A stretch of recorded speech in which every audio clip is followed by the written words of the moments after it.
अस्सलाम वालेकुम, मैं हूं मलिक मंसूर अहमद और आप देख रहे हैं MH TV फ्रैंकफर्ट। आज की जी वीडियो जो है वो जर्मन लैंग्वेज कोर्स जो B1 होता है, जो आपको करना पड़ता है नेशनैलिटी के लिए भी और नॉर्मल भी। आप कहाँ जहाँ पे करते हैं वहाँ पे मिनिमम जो है ये इसकी रिक्वायरमेंट होती है।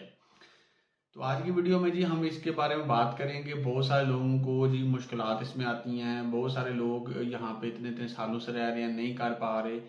तो आज ही हम इसके बारे में थोड़ी बहुत बात करेंगे कि कैसे आप B1 को जो है वो आसानी से कर सकते हैं। चैनल पे अगर आप नए हैं और आपने अभी तक MH फ्रैंकफर्ट को सब्सक्राइब नहीं किया हुआ तो चैनल को सब्सक्राइब करें और साथ लगे घंटे के बटन को प्रेस कर दें जी। इस तरह की मुफीद वीडियो जो है वो ताकि आप तक जो है ना वो पहुंचती रहे।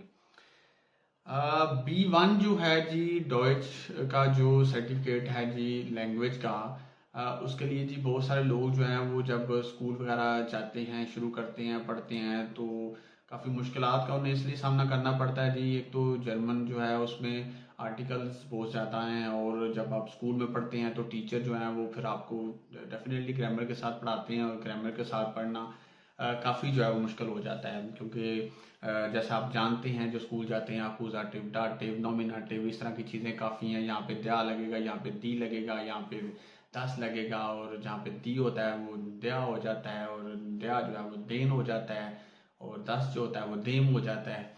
तो इस तरह की जो चीज़ें हैं आइन, आइनन, आइनम और ये तमाम चीज़ें जो है ना काफ़ी लोगों के लिए मुश्किलात का बायस बनती हैं। अब मैं आपको कुछ पर्सनल एक्सपीरियंस यहाँ पे शेयर करूँगा। अच्छी बात है, मैं कभी भी किसी को ये नहीं कहूँगा कि आप ये ना सीखें। ठीक है, आप सीखें, जो सीखना चाहते हैं इन चीज़ों में ज़रूर सीखें। किसके साथ आर्टिकल द्या लगता है, दी लगता है, दस लगता है। तो लेकिन ये है कि काफ़ी मुश्किल हो जाता है अगर आप इन चीज़ों में ज़्यादा अंदर जाएंगे तो फिर बंदा कंफ्यूज होता है। अब B1 को आप कैसे आसानी से कर सकते हैं। सबसे पहले तो ये है कि हमारा सबसे पहले जो सबसे बड़ी प्रॉब्लम है, मैं ये कहूँगा कि हम जब यहाँ आते हैं, हम जब काम लगते हैं तो हम क्या करते हैं जी। सबसे पहले हम ढूंढते हैं जी कोई पाकिस्तानी इंडियन बंदा मिल जाए, उसके पास काम शुरू कर दें और वहाँ पे जी हम पंजाबी उर्दू बोलते रहते हैं। हमारी लैंग्वेज की कोई प्रैक्टिस नहीं होती और उस वजह से जी हमें फिर लैंग्वेज का बड़ा मसला बनता है।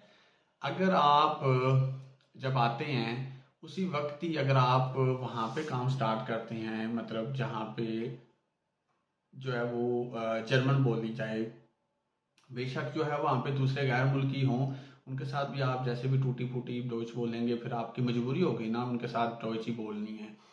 तो जब आप जर्मन बोलेंगे तो फिर इससे आपका बोलना जो है ना उसमें वो कॉन्फिडेंस आएगा और आपको प्रॉब्लम नहीं होगी। और जब आप बोलना शुरू कर देंगे तो फिर आपको आस्ता आस्ता जो है वो आपकी झिझक भी खत्म होगी और काफ़ी सारी वोकेबलरी जो है वो आपको ज़हन नशीन हो जाएगी जब आप बोलते रहेंगे। तो एक तो ये काफ़ी ज़्यादा फ़ायदा होगा आपको। अब इसका फायदा आपको क्या होगा, आपने जब टेस्ट देना होता है B1 का, उसमें जो आपका बोलने का जो मतलब टेस्ट होता है उसमें आप आसानी से क्लियर कर लेंगे। क्यों, उसमें एक तो सबसे पहले जो मतलब तीन उसमें कैटेगरीज होती हैं टेस्ट में जो बोलने का होता है। सबसे पहले जो होता है उसमें आपने क्या करना होता है, आपने मुकम्मल अपना तारफ जो है उसमें कराना होता है कि मेरा नाम जो है ये है, मैं यहाँ से हूँ, इतनी उम्र है और ये वो सारा। तो ये इतना ज़्यादा मुश्किल नहीं होता, हर कोई कर लेता है। नंबर 2 जो होता है उसमें भी कोई मुश्किल नहीं होता। एक तस्वीर जो है वो आपके सामने होती है। उस तस्वीर में आपने बताना होता है कि इस तस्वीर में आप देख रहे हैं कि बच्चा है, इस तस्वीर में आप देख रहे हैं एक जो है वो जो है वो गाड़ी पे बंदा है, सामने ट्रैफिक की लाइट्स हैं, राइट साइड पे ट्रक खड़ा है।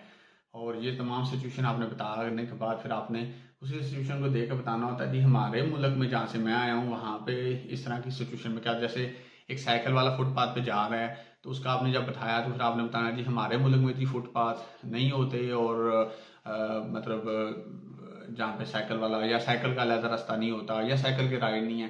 तो ये आपने बताना होता है। तो जब आप कहीं ऐसी जगह काम कर रहे हैं जहाँ पे हम लैंग्वेज बोलते हैं तो मेरा नहीं ख्याल आपके लिए ये मसला होगा। ये भी क्लियर हो गया।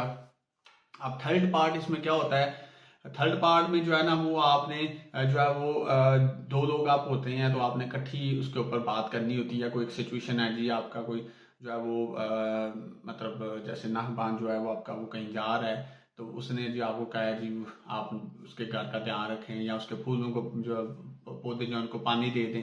तो इसके ऊपर आपने जो है ना दोनों पार्टनर्स ने, यानी जो आप टेस्ट दे रहे हैं, दो लोग होते हैं तो यहाँ पे आपने इकट्ठे बोलना होता है। तो इसमें भी आप थोड़ा बहुत अगर बोल लें, ना भी परफेक्ट बोल लें, जब पहले 2 वाले आपने सही किए हैं तो तीसरे में थोड़ा बहुत भी बोल रहा है तो आपके आराम से जो है वो 100 में से 85-90 तक नंबर आ जाते हैं।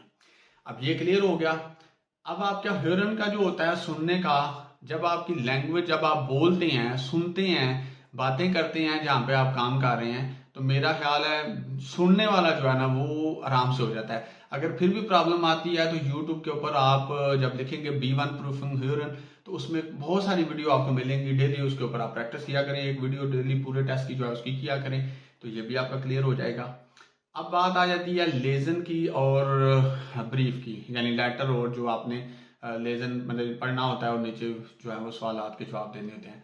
अब लेजन जो है ये बेसिकली जब हमारी वोकैबुलरी थोड़ी मजबूत होगी, ग्रिप उस पर मजबूत होगी, हमें अल्फाज का पता होगा इसका क्या मतलब है, तो लेजन में भी काफ़ी बेहतरी आ जाती है। और लेजन को बेहतर करने का यही होता है कि हम थोड़ा बहुत जो है वो कुछ पैराग्राफ जो हैं किसी बुक के अंदर या लैंग्वेज की किताब के अंदर ही और मुख्तलिफ जगहों पे आप पैराग्राफ को पढ़ें और जो वोकैबुलरी है उनको आप टिक करें और उनको कॉपी में लिखें, तो इससे फिर काफ़ी ज़्यादा बेहतरी आ जाती है। लेजन भी मेरा ख्याल है उसमें भी एक तो जो उसमें जो कैटेगरीज होती हैं उसमें आप कह सकते हैं थोड़ा मुश्किल हो, लेकिन इतनी भी नहीं है। मैं कहता हूँ इसमें थोड़ा बहुत आप कोशिश करें तो लेजन भी हो जाती है। तो ज़्यादातर मेरे ख्याल में स्टूडेंट को ना आ जाके ब्रीफ पे मसला बनता है। अब लेटर के बारे में आपको मैं ये बताऊंगा, बहुत सारे लोग जो हैं वो लेटर के लिहाज से कहते हैं जी ब्रीफ में आके जी हम मार खाते हैं। अब इसके बारे में मैं आपको बताऊंगा कि देखें जी लेटर जो हैं, बहुत सारे लेटर जो हैं वो आप कुछ चंद लेटर्स में उनको कवर कर सकते हैं। जैसा कि जितने इनविटेशन के लेटर हैं, जैसे आप किसी को ऑनलाइन देते हैं तो उसमें आपने आपकी जो बर्थडे होती है, आपकी शादी है या और कोई पार्टी आप कर रहे हैं, उसमें आप जिसको भी इनवाइट करते हैं, आई लाडूम देते हैं, तो उसमें एक ही लेटर जो है वो कवर हो जाता है। जैसा कि जो है वो आप बताते हैं जी अपने दोस्त को लिख रहे हैं, क्या हाल है जी, कैसे हो, तुमसे बात नहीं हुई काफ़ी दिनों से, किधर थे, और इस तरह मतलब मैं एक पार्टी करना चाह रहा हूँ, मैं तुम्हें बुलाना चाहता हूँ और ये पार्टी जो है वो रेस्टोरेंट में होगी और रेस्टोरेंट का ये नाम है, पार्टी जो है वो इतने बजे शुरू होगी और इतने बजे तक है और तुम कैसे आओगे, और फिर साथ ये है कि काफ़ी दोस्त आ रहे हैं, हम इंजॉय करेंगे और मुझे जो है वो तुम इतला दे दो कि तुम आओगे या नहीं आओगे। तो इस तरह की ये सारी चीज़ें, अब ये आपकी बर्थडे में भी कवर हो जाता है, शादी वाले में भी कवर हो जाता है और जो है वो आपकी नॉर्मल जो पार्टी होती है उसमें भी कवर हो जाता है। इसी तरह आपका जो है वो रिपेयरिंग का आ जाता है, जैसे आपकी मशीन ख़राब है, आपका हैंडी ख़राब है, आपकी जो है वो कोई और चीज़ घर की ख़राब है, तो उसमें भी आपका एक लेटर जो है वो कवर कर देता है सारी चीज़ों को। उसके बाद आपका आ जाता है आपने रिज़ाइन देना है, आपने मोबाइल का जो है वो कोई जो है वो आपने पैकेज लिया हुआ था, आपने इंटरनेट वगैरह घर का जो है उसका जो है वो रिज़ाइन देना है, या और कोई आपने जो भी चीज़ आपने जो है वो मंथली आप पे कर रहे थे तब आपने वहाँ पे कंपनी में देना है, तो उसके लिए भी एक लेटर जो है वो तमाम चीज़ों को कवर कर देता है। इसी तरह आप किसी को जो है वो आपने कोई मकान वगैरह देखना है तो उसके लिए भी एक लेटर जो है वो कवर हो जाता है मतलब। और मेरे हाल में ऑनलाइन अगर आपने कोई चीज़ मंगवानी है तो वो भी है, यानी इस तरह के कुछ 7-8 लेटर अगर आप कर लें तो मेरा ख्याल है इसमें से आराम से लेटर आ जाता है। मतलब जैसे आप ऑनलाइन का कर लें, किसी ने एक्सक्यूज़ करना है कि वो नहीं आ सकता, कोई गारा आपने किराए पे लेना है, कोई चीज़ रिपेयर आपने करवानी है, ख़राब हो गई है, और इसके बाद जो है वो कोई बगैर बुंग जो है वो आपने देनी है कहीं पे काम के लिए, तो यानी इस तरह के ये कोई 6-7 या 8 लेटर अगर आप कर लें तो ये लेटर जो मैं समझता हूँ आप ना भी आपके लिए प्रॉब्लम हो समझने में, भाई रट्टा ही लगा लें, डेली पढ़ें लिखें डेली, तो ये फिक्रे तो वैसे आपको ये नशीन हो जाएंगे। और लेटर में जो है ना, जहाँ तक मैंने सुना है काफ़ी सारे लोगों से, लेटर आप जितना हो सकता है लिखें, लिख दें अंदर जितना, 1 वर्ग का 1.5 वर्ग का भर दें बस, और मतलब ठीक हो जाता है। उसमें मैंने देखा बहुत सारे लोगों ने ये एक्सपीरियंस शेयर किए हैं कि उन्होंने कहा भाई हमें झूठ बोलने की जरूरत नहीं, ठीक है लिखा है सही, लेकिन कुछ चीज़ें बस लिख दी अंदर भर दिया लेटर। बाकी जी आपको YouTube के ऊपर जी तमाम वीडियो मिल जाती हैं, पूरी पूरी प्रूफों की उन्होंने वीडियो डाली हुई हैं बाज़ लोगों ने। उस पे आप ह्यूरन डेली सुन सकते हैं, लेज़न की प्रैक्टिस कर सकते हैं, उसके बाद ब्रीफ जो है उनका उन्होंने मतलब दिया हुआ है। और बाकी यहाँ पे मैं ये कहूँगा भाई प्रोसेस में दाखिल तो होना, बाज़ दफ़ा हम पहले हिम्मत हारे होते हैं। मेरा एक कज़न है, मतलब वो काफ़ी अरसे से यहाँ पे हैं, वो मुझे अगले दिन कह रहे थे कहीं मिले हैं, तो वो काफ़ी अरसा उन्हें यहाँ पे हो गया हुआ है, 20 साल हो गया। वो कह रहे थे जब B1 बड़ा मुश्किल है। अब उन्होंने अभी तक मेरा नहीं ख्याल खुद टेस्ट दिया है या नहीं दिया, लेकिन बस वो सुना हुआ है ना किसी से, जैसे फिर शैन जो होता है उसके लिए बाज़ कह देते हैं जी बड़ा मुश्किल है जी। मैं कहता हूँ जी आप दाखिल तो होना यार, एक दफ़ा फेल हो जाएंगे, दो दफ़ा फेल हो जाएंगे, लेकिन जब इंसान दाखिल होता है एक तो इंसान का डर ख़त्म होता है कि यार इतना मुश्किल नहीं है, ठीक है हो जाएगा। अगर फर्स्ट टाइम नहीं हुआ तो बंदे को पता होता है यार मैं 4 नंबर से 5 नंबर से रहा हूँ, तो नेक्स्ट मैंने मज़ीद मेहनत करनी है और इसको कवर करना है, तो हो जाता है। मतलब मुश्किल नहीं होता, लेकिन सिर्फ ये है कि हम हिम्मत आ जाते हैं। तो ये जी B1 के बारे में थोड़ी इन्फॉर्मेशन थी, मैंने आपके साथ शेयर किया है। देखें जी, मैं आपको कहूँ जी, मैं आपको ये बताऊँ वो बताऊँ, मैंने आपको वो चीज़ें बताई हैं, यानी कि आप बहुत ज़्यादा इन चीज़ों में इन्वॉल्व ना भी हूँ। डाटो वाकजाटो देखें जी, मैं अगले दिन किसी जगह पे बैठा हुआ था, कहीं जर्मन फैमिली का कोई फंक्शन था, तो वहाँ पे जब मैं बात कर रहा था तो मैं उन्हें कह रहा था काफ़ी ये चीज़ें कॉमन हैं जर्मन लैंग्वेज में, तो वो और वहाँ पे हंस रही तो कह रही थी कि हम यहाँ मैं पैदा हुई हूँ तो हमने कभी भी इन चीज़ों का इतना ध्यान रखा। हाँ, ये चीज़ें जो है ये ज़रूरी होती हैं जब आप कहीं ऑफिशियली किसी मीटिंग में किसी कई जगह पे हर जगह पे बात कर रहे हैं, ठीक है करें, लेकिन नॉर्मल जो आप कन्वर्सेशन हम कर रहे होते हैं, हम लोगों ने तो नॉर्मल कन्वर्सेशन करनी है, हमने कौन सा जाके असम्बली में जाके बात करनी है या किसी ने आगे मजीद को पढ़ना है जाके। तो ठीक है नॉर्मल कन्वर्सेशन में मतलब अगर आपने आइन लगा दिया तो आइन नन नहीं लगाया, तो ये मतलब नॉर्मली गाल होता है। तो अगर आप इन चक्कर में ज़्यादा पढ़ेंगे तो फिर आप कंफ्यूज होंगे, जब आप बोलेंगे तो ऑटोमेटिकली बात चीज़ें आपको जब वो ज़हन नशीन हो जाएंगी, यहाँ पे आइन लगना है, यहाँ पे आइनन लगना है और यहाँ पे आइनम लगना है।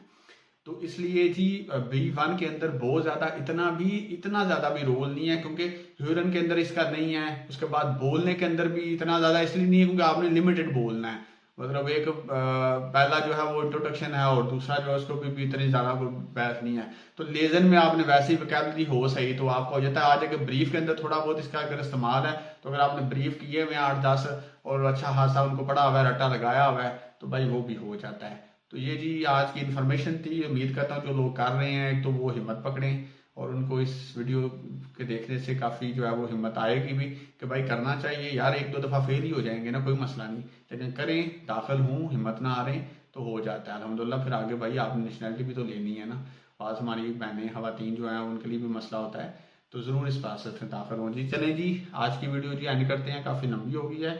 नेक्स्ट वीडियो में जी इंशाल्लाह किसी नए टॉपिक के साथ आपकी खिदमत में फिर हाजिर होंगे। तब तक अपने होस्ट मलिक मुर्सलिम को इजाज़त दीजिए। अल्लाह हाफिज़।